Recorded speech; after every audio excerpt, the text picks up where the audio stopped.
Assalamualaikum warahmatullahi wabarakatuh. Kali ini saya akan memaparkan tentang khutbah Jumat. Pengertian khutbah Jumat. Khutbah secara bahasa berarti ceramah atau pidato yang bermakna memberi peringatan, pembelajaran, atau nasihat. Khutbah Jumat merupakan kegiatan ceramah untuk digunakan sebagai saluran penyampaian ajaran-ajaran agama Islam yang perlu diketahui dan dipahami oleh jamaah. Berikut adalah tutorial khutbah Jumat. Yang pertama, khatib naik ke mimbar dan berdiri seraya mengucapkan salam pada saat masuk waktu zuhur. Yang kedua, khatib duduk setelah mengucapkan salam dan muadzin menyerukan azan hingga selesai. Setelah muadzin selesai mengumandangkan azan, selanjutnya khatib mengawali khutbah. Khatib mengawali khutbah Jumat dengan tahmid, kemudian dilanjutkan dengan membaca syahadat, kemudian membaca sholawat, lalu khatib menyampaikan wasiat takwa. Selanjutnya, khatib membaca beberapa ayat Al-Quran dan menyampaikan tausiah kepada jamaah. Kemudian, khatib duduk sebentar setelah khutbah pertama selesai. Tidak ada doa khusus antara dua khutbah. Kemudian, khatib kembali berdiri untuk menyampaikan khutbah kedua. Kemudian khatib mengakhiri khutbah kedua dengan doa dan penutup khutbah. Selesai berdoa, khatib turun dari mimbar dan muadzin menyerukan iqamah untuk melaksanakan sholat Jumat. Berikut merupakan contoh khutbah Jumat. Bismillahirrahmanirrahim. Innal hamdallah nahmaduhu wa nasta'inuhu wa nastaghfiruhu wa na'udzu bihi min shururi anfusina wa min sayyiati a'malina may yahdihillahu fala mudhillalah wa may yudlil fala hadiyalah. Asyhadu an la ilaha illallah wahdahu la syarikalah wa asyhadu anna Muhammadan 'abduhu wa rasuluh. Allahumma shalli ala Muhammad wa ala alihi wa ashabihi wa man tabi'a hudayya ayyuhalladzina amanu taqullaha haqqa tuqatih wa la tamutunna illa wa antum muslimun. Jamaah sholat Jumat rahimakumullah, bersyukur kita kepada Allah atas anugerah dan nikmat-Nya yang Allah berikan kepada kita semua. Kita masih diberi kesempatan oleh Allah untuk melaksanakan salah satu yang Allah fardukan kepada kita, yaitu melaksanakan salah satu fardu Jumat. Dan marilah kita senantiasa meningkatkan takwa kita kepada Allah. Ya, hakikat takwa itu adalah melakukan ketaatan kepada Allah. Pertama, kita tidak melakukan maksiat kepadanya. Yang kedua, takwa itu adalah bagaimana kita selalu ingat kepada Allah dan tidak melupakannya.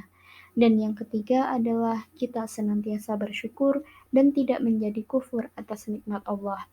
Dalam sebuah hadis yang diriwayatkan oleh Ahmad bin Hambali, yaitu ada 4 sifat yang apabila semuanya ada pada dirimu, maka tidak akan menjadi sebab kalian ditimpa kesusahan.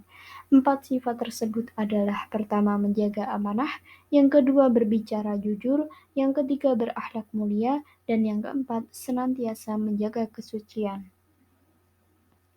Berdasarkan hadis tersebut di atas, memegang teguh amanah itu adalah sesuatu yang sangat penting dalam hidup ini.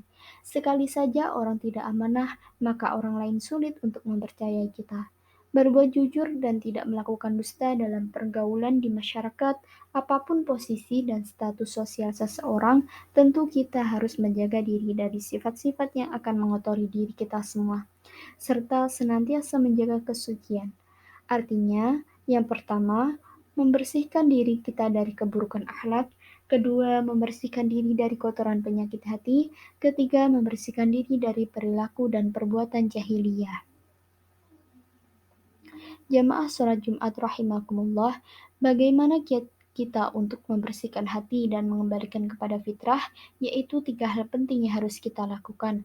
Pertama, berdoa kepada Allah, kedua, menghilangkan al-ghaflah atau kelalaian, ketiga, melakukan tazkiyatun nafs atau pensucian jiwa, yaitu senantiasa tawadhu di jalan Allah.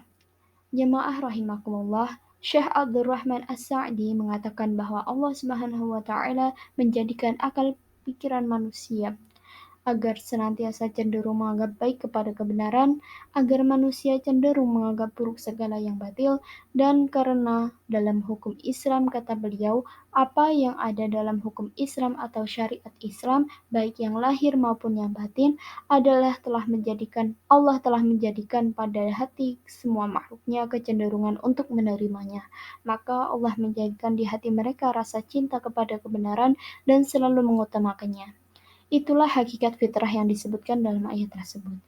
Jamaah sholat rahimakumullah, akan tetapi masih ada daripada sebagian manusia memutarbalikkan penafsiran ayat Al-Quran yang sangat mulia tersebut, di mana sesuatu yang sudah jelas kebatilannya, maka itu yang dianggap sesuatu yang hak. Dibelanya mati-matian. Begitu yang lainnya sesuatu yang jelas-jelas hukum haram, maka yang haram itu tetap dikerjakannya dan dianggap sesuatu yang biasa-biasa saja.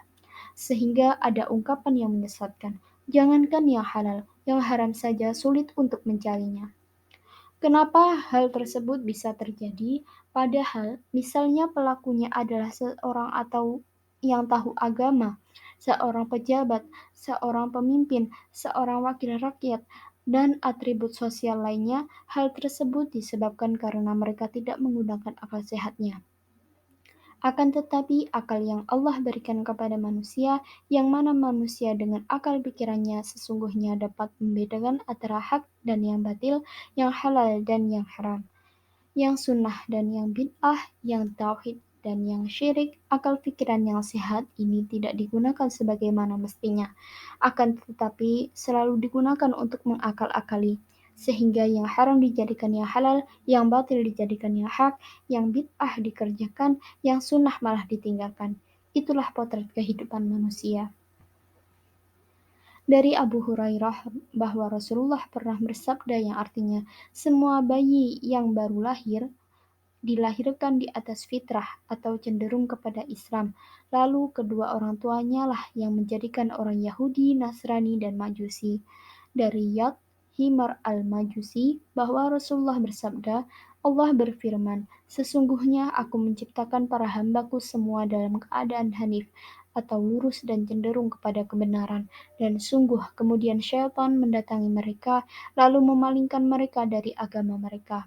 Hadis tersebut di atas menunjukkan bahwa manusia dilahirkan ke dunia ini dalam keadaan fitrah, cenderung menerima Islam dan beribadah kepada Allah, sebagaimana disebutkan dalam Quran Surat Al-A'raf ayat 172.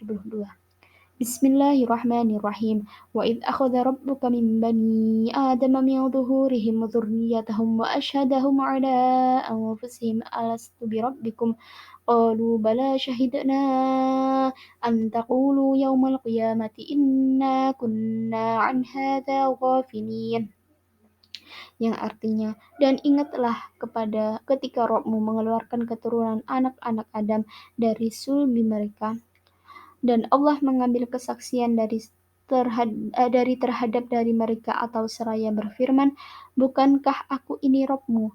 Mereka menjawab, betul, engkau Rabb kami. Kami menjadi saksi. Kami lakukan yang demikian itu agar di hari kiamat kamu tidak mengatakan, sesungguhnya kami atau Bani Adam adalah orang-orang yang lalai dalam terhadap ini atau iman dan tauhid pada Allah.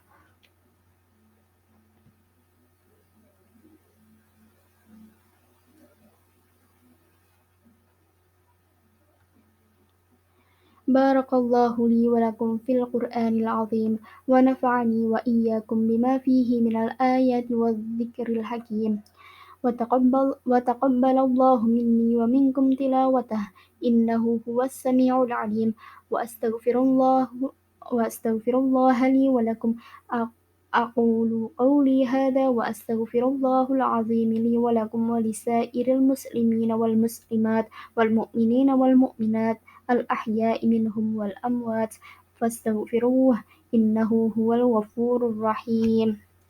Sekian, wassalamualaikum warahmatullahi wabarakatuh.